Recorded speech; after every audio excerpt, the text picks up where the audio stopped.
Hello students, good morning. Students, today we are going to start with a new story, Horse Trading.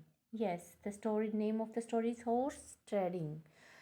Trading means to sell or purchase the living or non-living things. Living और non-living things की selling और purchasing जो है वो trading कहलाता है. So this story is about a horse thief who didn't know the art of thieving properly. जिसे चोरी करने की जो कला है उसे अभी तक अच्छे से नहीं आती है.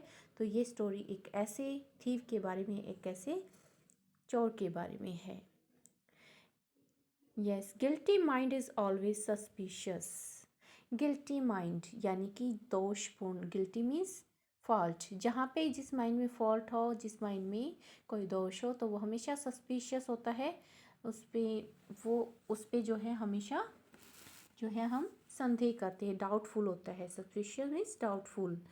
Read the story and find how a thief sales his horse at the price for what he caught. तो अब हम ये स्टोरी रीड करेंगे जिसमें हम पाएंगे कि किस प्रकार से एक जो चोर है एक घोड़े को उसी प्राइस पर बेच देता है जिस पर वो उसको प्राप्त करता है, यानी कि उसे कोई भी बेनिफिट नहीं होता है. Once a thief stole a racing horse from a stable. Stable होता है place where horses are kept, जहाँ पर horses को रखा जाता है. तो ऐसे जगह पर को बोलते हैं स्टेबल. तो एक थीफ ने जो है एक रेसिंग हॉर्स, जो रेस में पार्टिसिपेट करवाते हैं जिनको, ऐसे हॉर्स को दौड़ने वाले घोड़े को चुराया. This thief had not yet learn the art of thieving properly. ये जो चोर था ना, वो ऐसा चोर था जिसने अभी तक जो है चुराने की चीज़ों को चुराने की यानी चोरी करने की कला को अच्छे से नहीं सीखा था. Indeed, it was first time he had stolen such a big object. Object means thing. तो इस तरह का जो ऑब्जेक्ट है, इस तरह की जो वस्तु है, उसने पहली बार वास्तव में चुराई थी. Indeed means real, in real, वास्तव में, factually. तो in fact we can say indeed, in fact. In fact जो है इस चोर ने पहली बार इस तरह की वस्तु चुराई थी. For safety he chose the smallest animal in the stable which happened to be a foal. तो उसने अपनी सेफ्टी के लिए जो है एक ऐसे सबसे छोटे एनिमल को चूज़ किया स्टेबल के अंदर, यानी कि सबसे छोटे हॉर्स को चूज़ किया. Which happen to be a fall, जिसको हम फॉल कह सकते हैं. Fall means the young of a horse, यानी कि घोड़ों का बच्चा. जो घोड़े का छोटा सा बच्चा था उसको उसने इसमें चूज़ किया ताकि आपने उसको सेफ्टी रहे, क्योंकि उसे लगा कि अगर बड़ा घोड़ा चुराओगे तो शायद किसी की पहचान में आ जाएगा और वो पकड़ा जाएगा. इसलिए उसने स्टेबल से सबसे छोटे जो हॉर्स का जो बच्चा था उसे चूज़ किया. Without being noticed, the thief led the fowl away and took it to his village. बिना किसी के द्वारा नोटिस किए हुए the thief let the foil away. तो जो थीप था, जो चोर था, वो उसे उस फॉयल को बहुत दूर ले गया, घोड़े के बच्चे को. And took it to his village. और दूर ले जा कर के वो फिर कहाँ गया, अपने विलेज में. A few miles outside the city, जो कि शहर से कुछ दूरी पर था, कुछ मील दूरी पर था. On reaching home he found that hiding the animal would be difficult. अब घर पहुंचने पर उसने पाया कि इस तरह से एनिमल को छुपा कर रखना बहुत ही डिफ़िकल्ट होगा. He decided to sell it as soon as possible. तो उसने डिसाइड किया कि वो इसको बेच देगा जितना जल्दी हो सकेगा. The next day happen to be the weekly market day in a nearly town. अब अगले ही दिन उसका लक अच्छा था कि अगले ही दिन जो है वीकली मार्केट, वीकली यानी कि जो मार्केट वीक में एक बार लगती हो, तो किसी भी दिन, तो वो अगले ही दिन जो है मार्केट लगनी थी वहाँ पर वीकली पास के ही टाउन में. The thief thought it best to sell the animals at this market. अब थीफ ने सोचा कि इस मार्केट में इस एनिमल को बेचना वो सही रहेगा। Before the theft could be discovered, इससे पहले कि discovered means find out, to be caught, कि वो पकड़ा जाए इससे पहले उसे वो डिस्कवर हो जाए, तो इससे पहले उसे मार्केट में उस एनिमल को बेच देना सही रहेगा। The market was bustling with activity, means meaning देखो यहाँ पर bustling, bustling means full of excitement of work and movement, यानी कि अपने अपना काम करते हुए मार्केट में जो भीड़ भाड़ होती है, भीड़ भड़ाका होता है लोगों का, उसको हम कहते हैं बस्टलिंग। बिस्टलिंग means crowding. तो यहाँ पर जो है मार्केट जो है वो क्राउडी थी और विद एक्टिविटी, यहाँ पर लोग सब अपने काम में लगे हुए थे। The place was full of farmers from the surrounding village who had brought there produce and cattle for sale. तो वहाँ पर जो है आसपास के गाँव से जो है फार्मर आए हुए थे और वो अपना अपना जो प्रोड्यूस थी, यानी कि अपनी अपनी जो फसलें थी और अपने जो कैटल थी, पशु थे, वो वहाँ पर बेचने के लिए लेके आए हुए थे। The thief led the baby horse to the part of the market where cattle and another animals were being sold. अब जो थीफ था, चोर था, वो अपने बेबी हॉर्स को उस पार्ट में, उस जगह पे ले आया मार्केट के जहाँ पर दूसरे जो कैटल थे, पशु थे, and other animals were being sold, और दूसरे जो एनिमल्स थे और वो भी बेचे जा रहे थे। His was the only horse, केवल उसका ही घोड़ा था, बाकी अदर कैटल थे, अदर एनिमल्स थे। So it attracted a lot of attention, इसीलिए वो क्योंकि उसका एक ही था, घोड़ा ही था, घोड़ा अकेला ही था पूरी मार्केट में एनिमल, बाकी दूसरे एनिमल्स थे, इसीलिए सबका जो अट्रैक्शन था, जो सबका जो अटेंशन था वो उस घोड़े की तरफ ही अट्रैक्ट हो रहा था। Having selected a prominent place so that people could see the horse easily, the thief eagerly looked for a prospective customer. तो वहाँ पर having selected a prominent place, prominent means important place which is famous, तो वहाँ पर जो famous place था वहाँ पर जाकर उसने वहाँ पर उसको चूज़ किया, सिलेक्ट किया अपने घोड़े को रखने का, ताकि जो लोग हैं वो आसानी से बिल्कुल ईजिली जो है हॉर्स को देख सकें। The thief ईगरली looked for a prospective customer, और जो थीफ था वो बड़ा ईगरली, बहुत ही उत्सुकता के साथ जो है देख रहा था एक प्रोस्पेक्टिव कस्टमर, एक आने वाले कस्टमर की ओर, कि कोई आए और उसके घोड़े को देखे। Soon a man who was a good judge of horses saw the animal and was surprised, for it was being sold in a cattle market.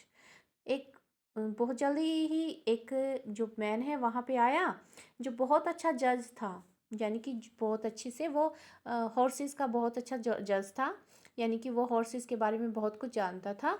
And so the animal, उसने एनिमल को देखा, एंड वो surprise for it was being sold in a cattle market, और वो बहुत surprise हुआ कि cattle market में घोड़े को सेल किया जा रहा है।